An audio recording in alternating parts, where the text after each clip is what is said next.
And Mushaid Saab, I mean, you know, इस पूरी सूरत हाल के अंदर, of course, there's a big, शायद leadership crisis था ही मुल्क में, जो हमें बताया गया. न्यूयॉर्क टाइम्स रिपोर्ट कर रहा है Pakistan most powerful man steps out of the shadows to confront India. और चीफ ऑफ आर्मी स्टाफ का पूरा एक profile and chief of army staff का बताया usually works behind the scenes. He is been shaping Pakistan stone in the crisis over Kashmir in his own tough talk and he is leading from the front.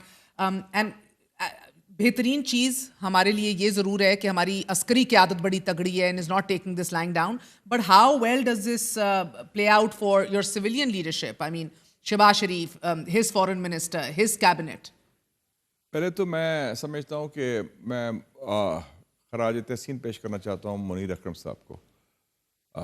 Ambassador Munir Akram ने he really led from the front, really did. और उन्होंने जिस तरह पाकिस्तान की और Asia की, मुस्लिम उम्मा की और ग्लोबल साउथ की तर्जुमानी की और इस्लामोफोबिया पे और जो काम किया, दबंग तरीके से की. Yeah. आई थिंक दलाइल के साथ, हकाइक के साथ, मंतक के साथ.